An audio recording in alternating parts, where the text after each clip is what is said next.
think we have a quorum. Go ahead and close out the poll. We are recording this and we will be making this available on our website afterwards. If there's anybody who wasn't able to make it, feel free to share that. It is my great pleasure to join you all today and talk with Jonathan Miles from the Utah Symphony, Utah Opera. The topic for our discussion today, as you can see here on the screen, is keeping audiences close. And we will be discussing a case study from Utah Symphony, Utah Opera. So thank you again to Jonathan, their VP of Marketing and Public Relations, who is joining us today to discuss how they have been connecting with audiences using emotion and audience values. I will do a quick note of logistics. I think at this point, most of us are pretty familiar with Zoom. But again, given the large number of people on the call today, we will be keeping everyone muted and off of video for the session. So please use the chat for questions or to connect with each other. And I am delighted to be joined by my colleague, Pope Ward, who is our Chief Research Officer, and he will be keeping track of your questions. So if you'd rather send a question privately to him, that is just fine. Just go ahead and click that down arrow and and send it directly to him. And also, we would love to hear from all of you and see exactly who's joined us. So please, let's start by having some introductions in the poll. If you can just type in your name and your organization, where you come from. We always love to see the broad range of organizations that participate in our webinars. So please say hello.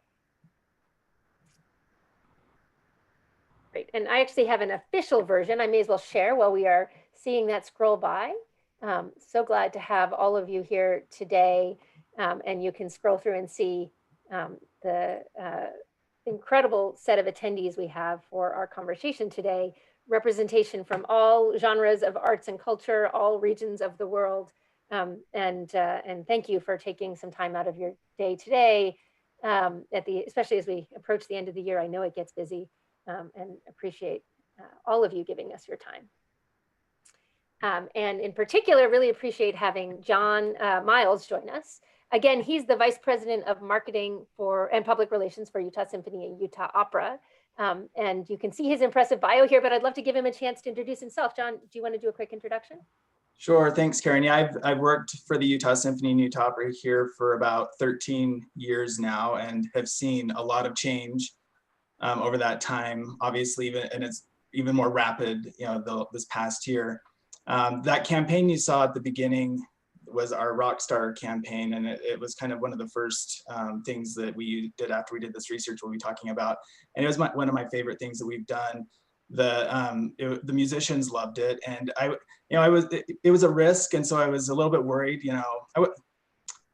I felt I had pretty good confidence that people would enjoy it, but obviously when you do something so far off of what you normally do, you're concerned about how people respond. And I just remember we had this life-size cutout of this in the lobby at performances, and at the opening weekend, this probably 80-year-old woman who was obviously a subscriber was rolled in, and when you saw her face light up with just joy and excitement when she saw this photo, I knew that it was going to be resonating with our audiences. And so anyway, but it's been really fun to talk with you about this over the past couple of months, and I'm excited to extend that conversation with people in it now.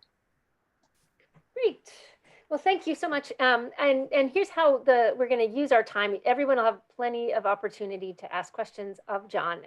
But before we go to the Q&A part, we're going to give you a little bit more context about the work and the reason why we were talking with John for so long over the last few months. This case study that we are presenting comes from a larger research initiative we recently shared with our entire membership during a 3-week-long summit called Coming Back Stronger. As you can tell from the title, the topic was how to bring back our audiences as quickly and sustainably as possible when it is safe. I'm delighted you can see the dates on here. Just to mention that for our members, we do have a second chance to participate. So those who maybe have more recently joined the membership, or member organizations who want to send a new delegate, please keep an eye out for an invitation soon. But even more importantly, I'd like to get into the meat of that of the summit. And I'm going to spend about 20 minutes or so just going through this and the case of Utah Symphony before I will really hand things back over to John to answer your questions and a few that I will use to kick us off. So at the highest level in our summit, we argue that audience loyalty should be your #1 priority right now. And there is a specific approach to how you would think about building audience loyalty while we are in this state of not having large scale performances or audiences. And as some of you may know, we started looking at audiences with a quantitative lens back at the start of the year. At the time, we were looking at the question of how to attract the next generation of new loyal audiences to replace those patrons who may be aging out. But as the pandemic hit, really, we had to change our focus. Many organizations have narrowed their focus down to focusing on existing audience lists and how to get those patrons back into the house, into their houses as quickly as possible when it is safe. And we think that arts organizations are right to be on this topic, but the nature of this challenge is a little bit different. And I'll show you what I mean here. Here we show a representation of our audience levels of loyalty. The closer to the center, the more attached a given individual is to your organization. And these people in the center, the dark teal, they love us and we love them. These are the people like John was just talking about who come and are delighted. They're longtime subscribers. And we know that they are the most likely to come back when all of this is over. They're the most likely to consume our digital content in the meantime. But these outer rings, those folks who are less likely to return on their own, they're more likely to have their attendance habits permanently disrupted, and they are less likely to consume our digital offer. So we argue that you need to spend your particular effort on the right-hand side, the not yet loyal, the outer rings of this. And as an analogy, you can think about where money is spent in politics, right? There's not much money spent in places where the outcome is pretty well known. You spend your money where the election is close and people are on the fence. So we think those super loyals are like those diehard political partisans. They're much more likely to come back without a lot of work from us.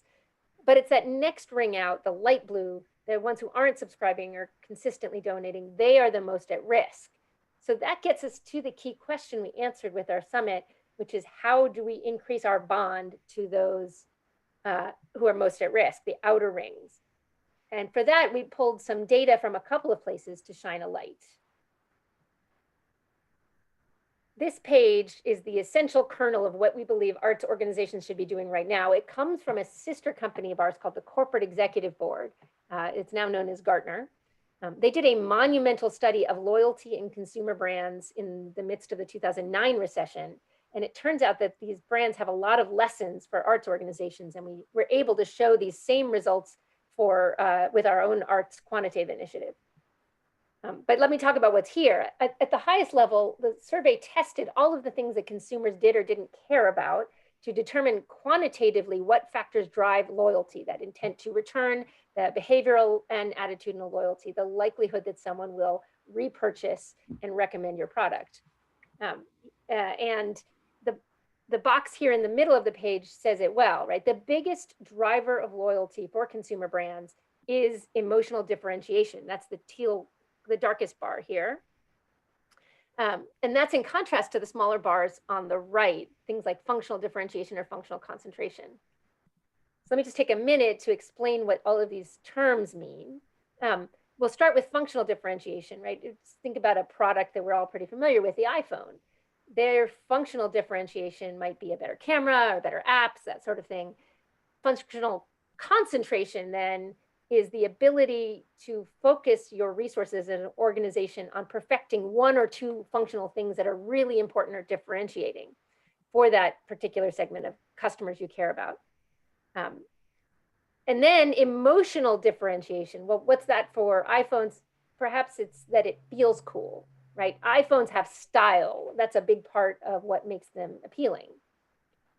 So as we look at this, we know that emotional differentiation is the strongest driver of loyalty. And if you think about it, consumer brands have spent years figuring out how to build that, right? When was the last time you learned something about the features of a shoe from a Nike ad? And in general, we know that people make purchases based on emotional factors and then justify them based on rational considerations. So it all makes a lot of sense. And so if we think about this takeaway that the biggest driver of loyalty for consumer brands is their emotional differentiation, and say, well, how does that apply to arts organizations? We inherently have a performance or our art is inherently emotional, right? Isn't that enough? And the answer to that question is yes, the performance or the art will bond some of your audiences to you for sure. But the number of people for whom that's true isn't enough to sustain you. So for the rest, they may not be attracted enough to a performance description to understand its emotional value. I have a little bit more on that here. The next data you see here comes from a survey we did of the audience motivations earlier this year, the one I mentioned at the beginning. As part of that analysis, we did factor and cluster analysis to group motivations that audiences might have and group people into 8 motivational segments. Why is it that they attend a performance, for example? For our immediate purposes, what's important is that our audience is split into 2 major groups when it comes to their need for emotional messaging and emotional differentiation. So for a third of our audiences, and that's what you see here, they are attracted primarily by what's on stage or what's in the exhibit halls. Here, this functional attributes are really meaningful and emotional to them. They are passionate about the arts and they appreciate differences that others might not recognize. They really love the art itself and our incredible performances. But there's another 2/3 there for a different set of reasons. And you can see the 6 different segments and what motivates them below. But what's important is many of these are far from what's on stage. These are much more likely to be the casual consumers we just talked about. And we can't give up on them, especially as we look towards reopening. When we look at the loyalty characteristics of each of these 6 segments that form the 66%, they are all worthy of engagement. They may be donors, they may be subscribers, they may indeed be frequent attenders. And most importantly, they're even more likely to be persuaded by emotional differentiation. So that's why we set this time up today to talk about how Utah Symphony has connected emotionally. And let's talk a little bit about what it means to connect emotionally with these 66% in particular, for whom the art form itself is not going to be emotionally connected enough. So here we lay out emotional connection in terms of levels of intensity. As you ratchet up the intensity, you resonate more deeply with your audiences and your loyalty grows. So on the left of this page, you see the lowest level of emotional connection. These are functional benefits expressed enthusiastically, right? Here we show an example from Utah Symphony. They, like most of us, spend a lot of marketing time communicating the great features of the performance to those audience members who would appreciate it. But this has a relatively low level of emotional connection if you aren't able to do that translation and understand what Mahler's Symphony 1 means to you. The next level up is translating those product features into emotional benefits. And here's a preview of where Utah Symphony went with their marketing. They're talking about the emotional benefit of attending the performance. In this case, they're talking about the opportunity to escape. But we'll show a few other examples of emotional benefits that they highlight in just a moment. And then the third level, all the way on the right, is something we ended up talking quite a bit in our summit. We'll spend a little less time on that today, but please, I'm happy to continue the conversation with anyone interested here. The idea of shared values or a connection to higher order benefits. We all know of brands that's managed to stand for something that's bigger than the category that they're in. Think about Ben & Jerry's, they're about saving the planet, or Volvo, it's about protecting your family. They are all authentic evangelists for an ideal, and their products can feel in a way like incidental manifestations of that ideal. And the fact is, if you can connect with customers at the level of shared values, you are going to get higher loyalty. And so here's how you drive higher loyalty with that next ring of not yet loyals, by making it clear the values you share with your target audiences in emotional terms. A shared value is a belief that both our organization and our customers or audiences have about a higher purpose, a passion, or a philosophy that has meaning in our lives beyond our specific genre, whether it's symphony, opera, museum, or the arts in general. It is more important than the product category itself. And here on the page, we have an example from Dove. I'm happy to share this later as well. It's an example of an ad campaign they did around real beauty, and that is their shared value. You can see a few examples here, right? You should celebrate your own real beauty. So how does that, this emotional benefit scale work for Utah Symphony? Now we're going to shift to talk much more detail and get to the topic at hand about how Utah Symphony encourages or incorporates emotion and values in their marketing. Forensic artist. Okay, I heard a funny noise, but I think we're all right. So then let's keep going here by talking a bit about how Utah Symphony began. And I'm going to talk, but it will be a chance for John to correct the record if I get anything wrong here. So back before 2018, Utah Symphony, Utah Opera had focused, as I said, like many of us, their marketing communications on program-based marketing. But they found that attendees, rarely said that advertising was the way they heard about a concert. And it wasn't as memorable as they wanted it to be. So that's when they came to the same conclusion we were just talking about, that there's this huge missing opportunity to connect emotionally rather than programmatically with audiences with their communication.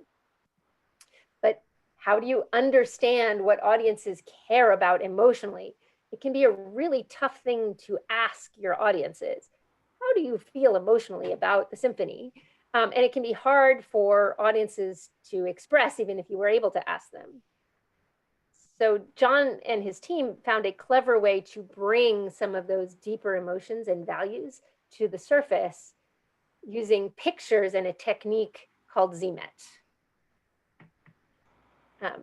Here on the left, you can see some of those pictures. Utah Symphony reached out to a set of regular attendees, and they asked them to bring in 10 images that represent the symphony to them.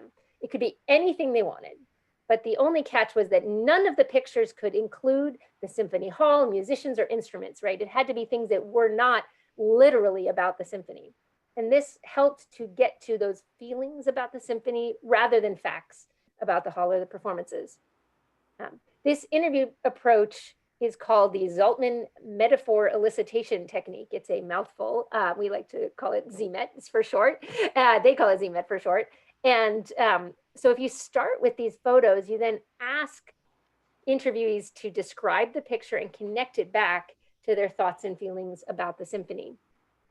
So for example, one person brought a picture of an Adirondack chair. Here you see on the top left. And after some questions, ultimately said, this is my chair in the symphony. This is an oasis for me. And that they feel the same sense of calm in the symphony as they do when they're in their chair at the lake. And you can see on the right other types of probing questions that are part of ZMAT. We covered the first one, asking about how a picture represents feelings. But you also can ask about missing pictures. Were there feelings you weren't able to find an appropriate image for? Or a triad task, asking interviewees to make connections between pictures, to draw out their feelings behind the pictures. You can use sensory metaphors, ask about the color, smell, or touch, and how that connects back to the symphony. And in general, the idea is to use these images, senses, and associations to go from the typical things that your audience members talk about, whether that's the seats or the performance or the hall, to the emotional associations, the beliefs, and the values that underlie those choices. And by the way, if ZMAT seems a little complicated, there is a simpler way. And that is the technique called the 5 whys. It was popularized by Toyota in the 1980s to get to the root cause of issues in factories. But it's a pretty simple method to dig deeper than you otherwise would. Fundamentally, it's the concept is that if you only ask why once or twice, you'll learn a little bit about what's behind the original statement that someone makes. But if you ask why 5 times, maybe changing up the phrasing sometimes so you don't always sound like a little kid asking why the sky is blue, you do learn much deeper truths about any given question. And so you can see the example here of the seat at the lake. Most likely, if someone brings a picture, they're going to start by describing the fact that they brought the picture. But if you ask why a few times, you get down into those feelings. And if you get even further down to 5 times or more, you get to those much deeper associations. And by the way, if you're wondering, well, when am I done? Why wouldn't I keep asking why? Eventually, the participant is going to say, it just does, or just is.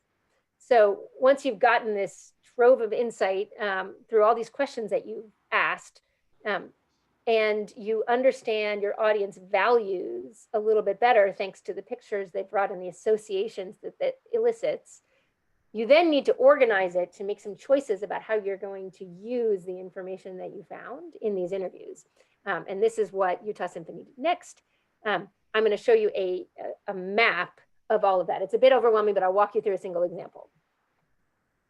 So the Zmet technique uses a concept called laddering to go from product features, which is all the way at the bottom. As I said, that's what people like to talk about at first, all the way up to personal values. And you can see here a map of those values that Utah Symphony made. Let's walk through one example just to make it clear. If you start at the bottom with this live performance, right? Many interviewees, like you might imagine, they talked about the musicians, the conductor, the talent of the players, the scale of the performance. These are all things we know our audiences love about what we do. And then you can follow the lines up to the benefit of that, right? It was an extraordinary experience. You follow the line one further. Now you say, well, why is it extraordinary? It's because it makes me a better person. You're getting a little bit deeper, closer to values at this point. And if you follow it up one more, why does it make me a better person? Well, I have more inner harmony. And that's one of those personal values that underlies this branch of product features. And you can see if you go across the row, there's a number of other personal values that they uncovered. In addition to inner harmony, there's accomplishment, appreciation of the beautiful world, pleasure, belonging. And by the way, when you look at this, it probably helps you understand why you might need a complicated map like this to capture the richness of the emotions that are raised and everything else that you gather from these interviews. But making this map allows you to deeply understand what your audiences value and how they tend to express it and how it links to the product features that you are offering. So let's talk about how you use these then, and how Utah Symphony and specifically use these values to improve marketing and communication. Oops, here, go back one, excuse me. So here, the interviews uncovered 3 values that they decided to amplify.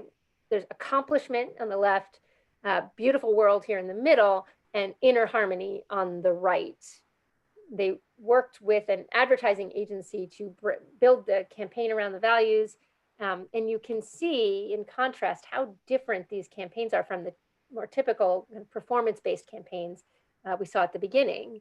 They clearly translate that idea of what they stand for to people in terms of values. And they used a lot of language from the interviews to inform the taglines here, as well as the kind of map that we saw on the previous page. And I'm sure the question that you have in your minds, which is the most important news of it all, is, does it work? And the answer is yes, it definitely does. Here, you can see that by creating advertising that appealed to audience values, they make much more memorable campaigns. So here, it brought a 7% increase in ticket sales of the Masterwork series, a 16% increase in revenue, and an 18% increase in reactivated ticket buyers. But not only that, it also changed in many ways the way that they frame decision-making around the patron experience. But rather than read the quote from John on the right, I will turn to him since we have the real deal here. So let's switch over to the Q&A part of our time. Please, at any moment, feel free to put your questions in the chat. I'll get us started here. And just love to have you start us off, John, with anything you'd want to add about the case, since I just did a very quick walkthrough. Sure. So I think, so obviously this is about branding and how people perceive the symphony. And we had done a lot of research in the past as we were trying to build audiences about, with our we'd get a focus group of lapsed, subscribers and talk to them about why they weren't a subscriber anymore, or get a group of, people who went to lots of other arts or, events in the community, but didn't go to the symphony, and tried to figure out why they weren't going to the symphony.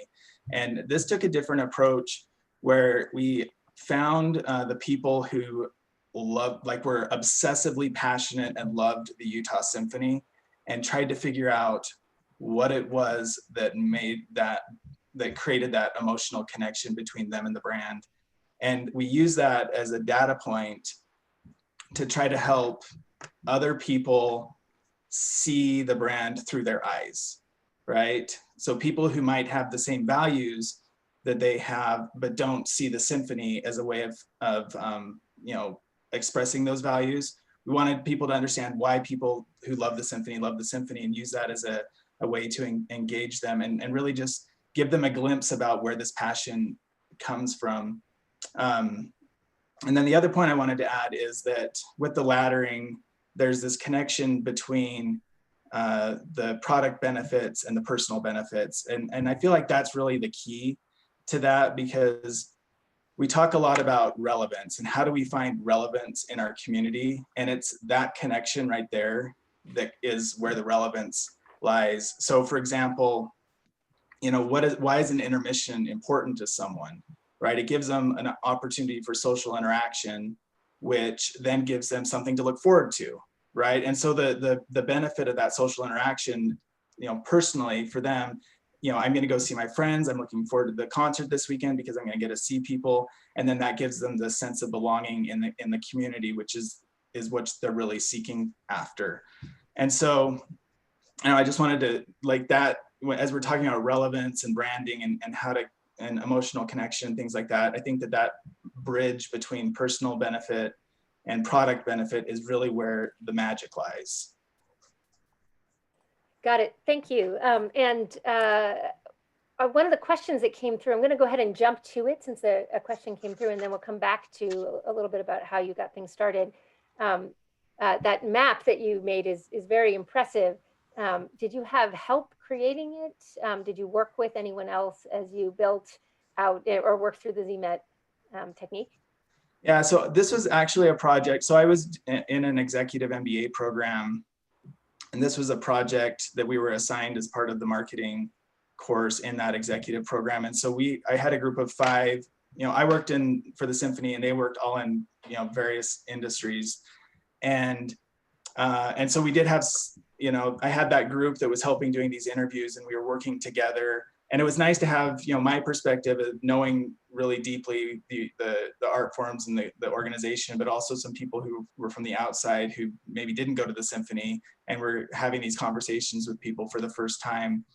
And putting that, it's not as difficult as it might seem, because as you're having these conversations with people, that's really the notes that you're taking. You're drawing, with the picture of the seat, you write seat down, put a circle around it, and then ask them, okay, why is that seat important? And then they'll start to talk about that, and then you capture that, write it down, put a circle. And so you're kind of mapping that out as your notes during the presentation.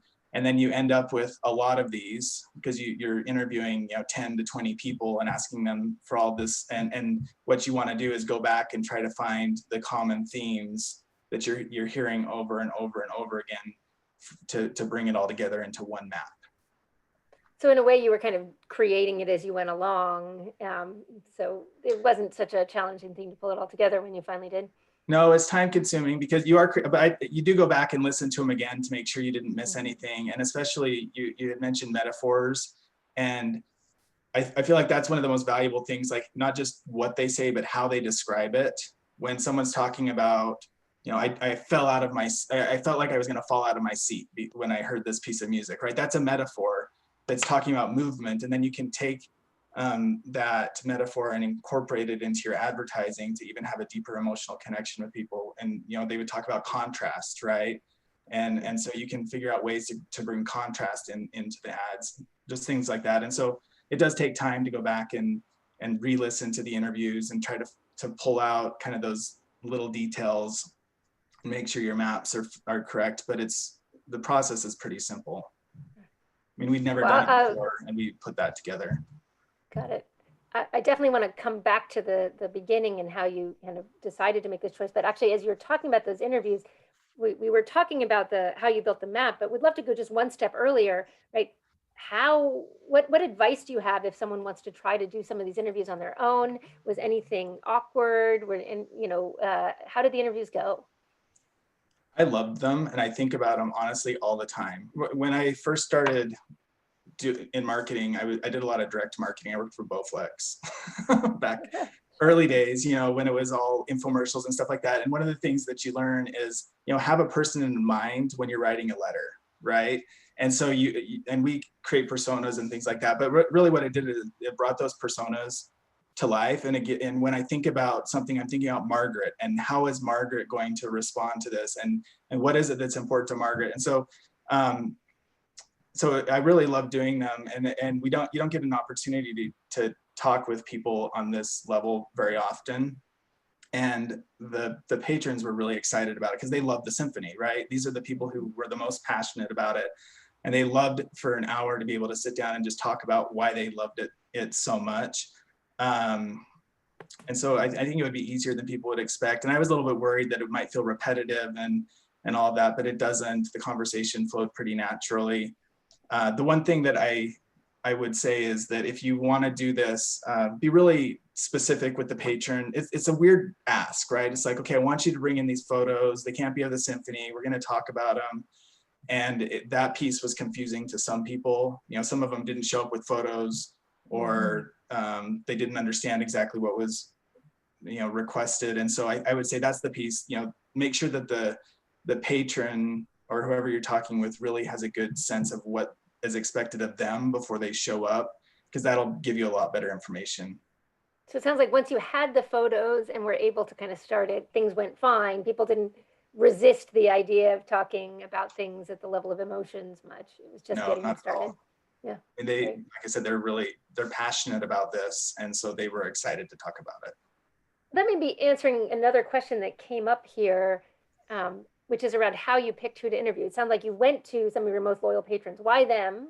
And within that, did you make any specific choices?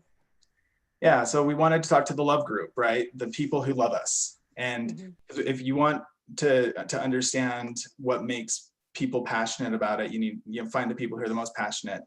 And so the way that we did that is I asked the ticket agents, because they know these people by name, right? The box office. I asked development. I asked, we had volunteers, our social media manager who's engaging with us, a lot on social media, and really found the people who have the most one-on-one time with patrons and had them say, okay, who are our biggest fans? Let's get their names and let's reach out to them. And so you ended up with one woman who goes to nearly every concert and then goes home and blogs about it, right? She's got that level of, and I don't even know if anyone reads her blog, but she goes home and writes a personal blog about every single performance that she goes to. There are people who subscribe to the Friday and the Saturday night of the Masterworks and go to all 18 concerts twice. There's a guy I remember who, you see him at everything. He's at every board meeting. He's at every social event. He's at every lecture. He's at every performance. It's just, they're really, really engaged with the organization. And so you're just trying to find out why.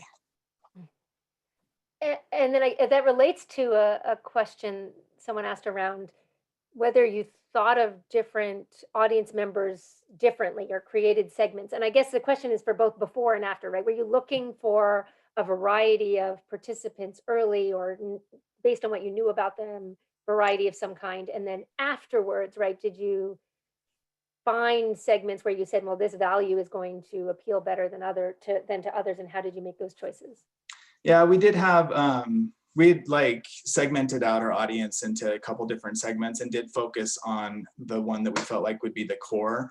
I think the one thing that there were some things that came out that I think would resonate with a bigger audience, but because of the group that we had selected, it didn't come up enough to make it onto the values map. An example, we don't have a lot of parents attending the symphony, but there are parents who do attend the symphony, and there was one or two of them that ended up in these interviews, and you saw this value of being a good parent, a good mom or a good dad, coming up as a reason why they're as engaged in the symphony as they are.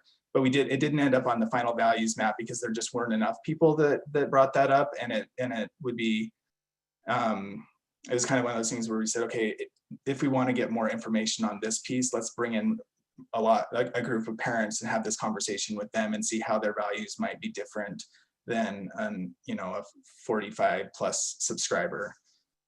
If someone had a target audience that was not a frequent attender, but they wanted to understand values or emotions of the symphony to them, do you think that they would be capable of doing this kind of picture exercise, or do you need to have a lot of experience before that's something you can really do?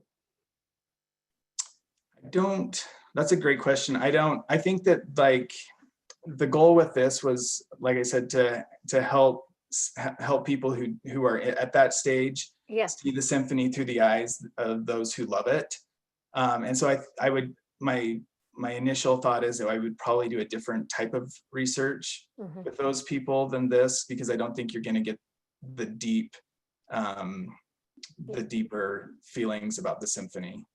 And you are attracting those people, the people who are not necessarily frequent goers, by showing the emotions of everyone else. Yeah, and the goal with these campaigns is to engage people early on in the funnel. Like if you think of a marketing funnel from like awareness to loyalty and purchase, you're trying to find people to enter that funnel at the awareness stage who are more likely to get to that end loyalty point and engage them before they know, even if they don't know what Mahler is or what, whatever opera you're performing, it's not something that's familiar to them. You can engage them with a shared value at the beginning. Great. There's a couple tactical questions that came through around the interviews themselves. So how many people you interviewed and how you ran them. Were they multiple interviewees at a time, or was it one-on-one, or one, if there was many, which side did the many fall on? Yeah, we did about, if I remember correctly, about 10. I think it would be, you get even better data if you did around 20. It's, like I said, it's a big time commitment. So it's really, as much time as you have. And they were all one-on-one. So it was one interviewee, one interviewer. And we recorded them so that we could go back and the other interviewers could listen and get insights out of them as well. And then a question going way back, I'd love to know a little bit about, what made you decide to do this? I know in part it was you had this opportunity with your school, but also it sounds like there was something that was, you recognized an opportunity. And then I guess as the second part of that question, are you using that opportunity, right? Has something changed today with COVID, and how are you thinking about applying those lessons today? Yeah. So where this kind of, and why I was the one that was like, I want to really do this when we were assigned this, I think this is important, is you brought up emotional connection and how important that is in advertising. And I was just getting this sense that the advertising wasn't making an emotional connection with our audience. And whenever that's happening, I tend to turn to the audience itself and try to, figure out what's going on. And I also was having I had the feeling that we were investing a lot in buying media, radio, TV, digital ads, direct mail, all the things that you do, and not making enough of an investment in the message to make that advertising effective. And so, we happened to be in the middle of a season where we had a big Saint-Saëns focus, right? And it's a composer that has 2 or 3 pieces that people are familiar with and that know. And then you start getting into like deep cuts, right? Stuff that like even our musicians had never heard and played before, much less like the audience in the community. And so it obviously, if if the features of what you're selling, if the piece of music or the date or the whatever doesn't have a connection with people, then you need to find another way to get that connection. And so that was kind of where this was going. I wanted to get a better emotional connection, more memorable advertising to improve the effectiveness of the marketing dollars that we were spending. And so that's kind of what spurred this on. Obviously in COVID, it's been a challenge because you see so many of these emotional connections are tied to a live experience, right? And how do you create a social bond and build community when people can't come together? And how do you give people this opportunity to experience these grand, large scale performances on a screen? And so one of the things that we really did is we prioritized a return to live performances and set that as a goal of, as soon as we could figure out, as soon as our county and venues and state would let us go to live, that we were going to get there. And so we spent a lot of the time in the 6 months between March and August, when we were closed down, figuring out how in September we could start a performance with live audiences. And so that was one of the things that I think we did. And it's also, social media. Well, and it also created, like, we thought a lot about how do we create these social connections. We did, like an 80th anniversary gala, like virtual gala thing, in order to, there was a live stream that audiences, and our patrons could get together and connect with each other on.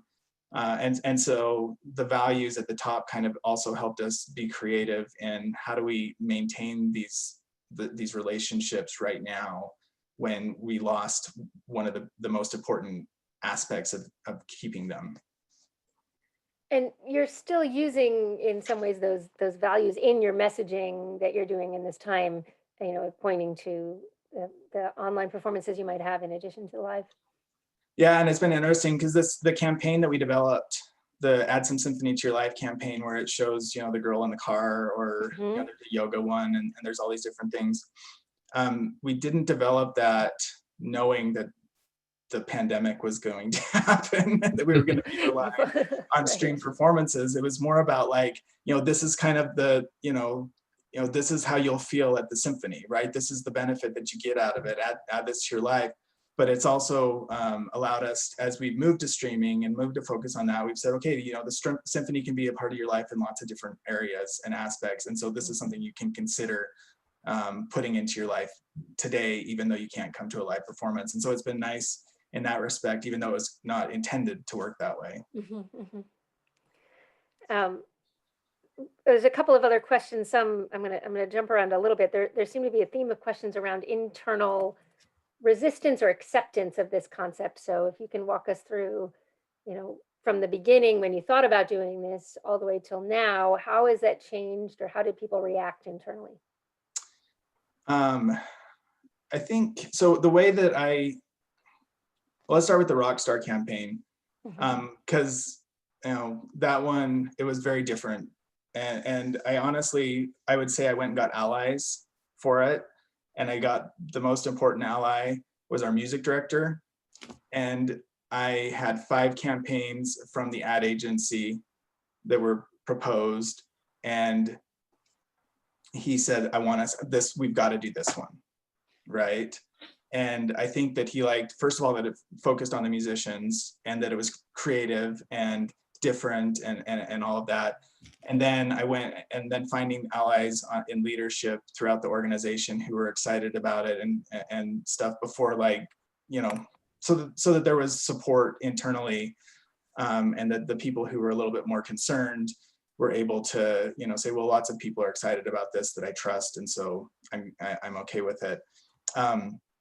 This was one data point, right? This wasn't the only piece of research that we were using to develop our strategy.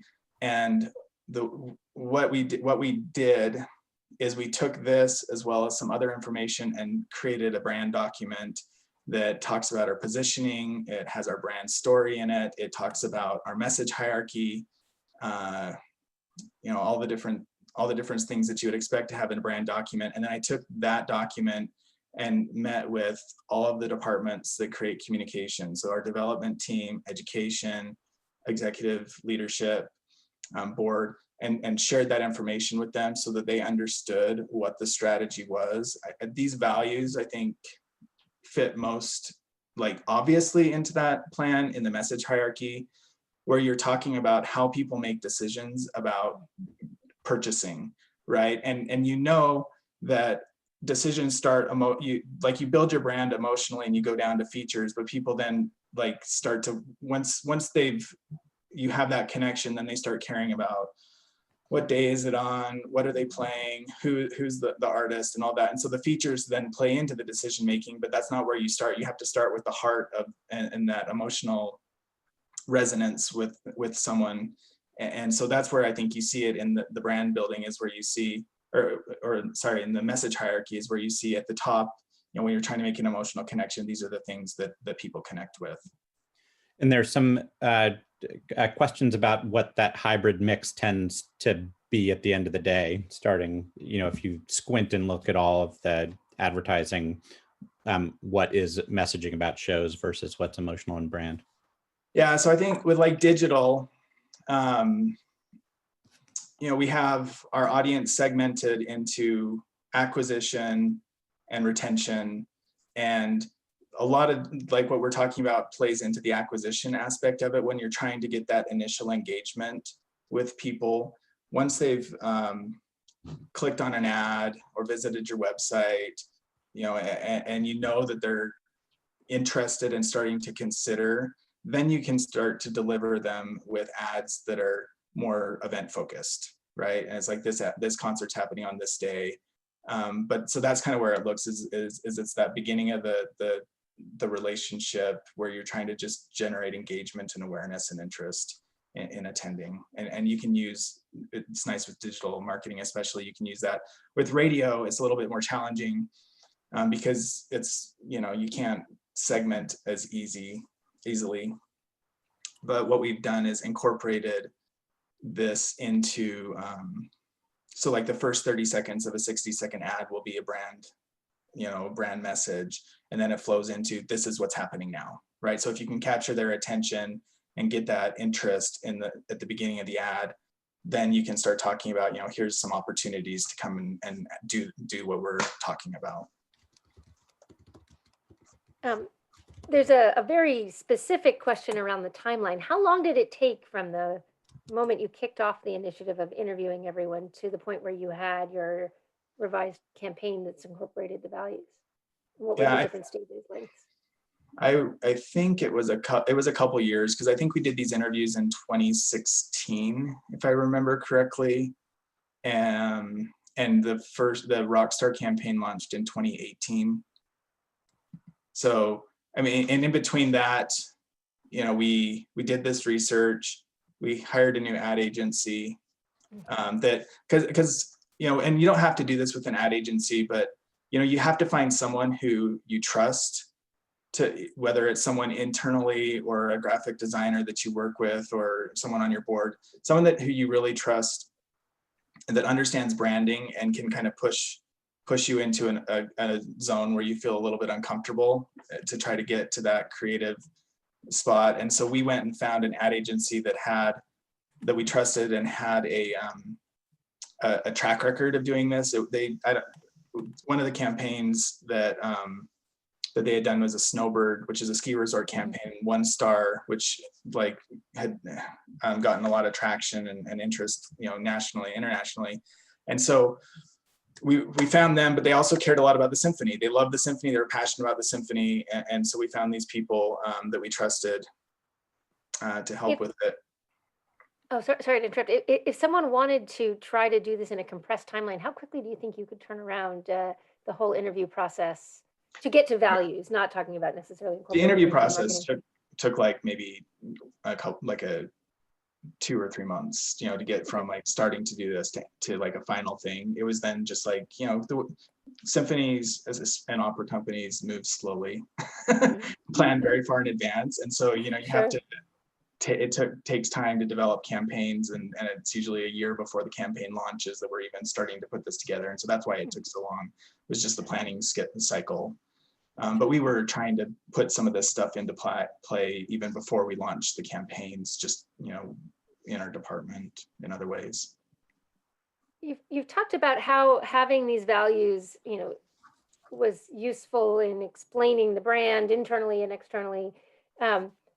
Over time, have you relied on certain values more than others in what you've done, or found that some of them resonate better? Are you shrinking down or expanding as you think about your use of these values? And I guess to add on to what is already a long question, just do you have, you know, as you're, has it changed the way the organization talks about it? You sort of mentioned that in the quote, but we'd love to hear a little bit more about how having values has changed things. Yeah, so I would say that the one that we lean on the hardest, I guess, it would be the belonging, because it's in our mission. Like the mission of our organization is, you know, connecting the community through music, right? So it's about building community. And when we developed our positioning, we have a brand mantra in the center of that positioning document that is that we want to create a welcoming community of music lovers, right? And so we want to build community and knit people together using music. And so these other things are very important, because I think those are the values of the community, and these are the things that bring them together. But I would say it's that sense of belonging that we focus on, mostly because we need loyal patrons, and we need them to feel like they're part of something in order for them to become subscribers and donors and all of that. Sure. It is very interesting that you talk about referencing back to your mission. As we talked briefly about shared values at the very beginning of this, but one of the things we say is you'll have a lot of values you understand from the audience, but to get to your single shared value above the level of the category, it's likely to come as much from you as it does from audiences. So I can see why that one really did resonates. It is interesting also to then see how you can use one main one, but also appeal to some of these other values as you go along. Yeah. I see one other question that came in here to somebody really curious about whether this was Spotify inspired or anything else around the creative intention behind the campaign. No. And it's funny because obviously we use Spotify, and it wasn't, and I started to note one of the strategic objectives was to feel fresh and exciting, right? Like the black, white, red, which I think we did and a lot of orchestras did, feels very traditional, and we wanted to use color palettes and color schemes that felt more contemporary. The funny thing was we had this little you know, there's a play button or pause button and the lines.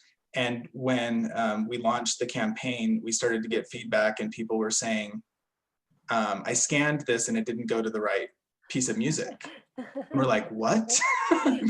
and so then we realized that like those codes were scannable. And so we actually really quickly adjusted our campaign to make it so that when someone scans that piece of music, it takes them to ideally a Utah Symphony performance on Spotify of that piece, but if not, something else, so that someone can listen to the music. But it was kind of a happy coincidence that we created an interactive campaign in that way. All right. Well, thank you very much. There's a few other questions. If you have a moment to answer them in here, I'm happy to have you do it. But I know we're coming up on the end of time. I just had a couple of pages to cover here at the end. And then if we have a moment, then we'll address any of these last ones. But I just want to say thank you for your time and honest discussion about what it is, so that everybody else can learn from the experience that you had here. And then share a couple of details with folks about upcoming other events that are happening. So first of all, if anybody who's joined us today, if you aren't already, you'll be signed up for our newsletter list, and that will give you access. We'll share a summary of this as well as the recording on our website as part of our newsletter. So you'll be receiving that here, and please feel free to share with others. Or if you don't want to be part of our newsletter, it's very easy to unsubscribe. The other is that we do have an ABA live session next week. And it is at 11 a.m. Eastern again, but it's on Tuesday. So please join us for our final ABA Live. We're very excited to have Farouk Chaudhry and from the Akram Khan Company and Tamara Rojo from the English National Ballet. They'll be talking about their collaborative production of Giselle and how they were able to use this partnership to innovate.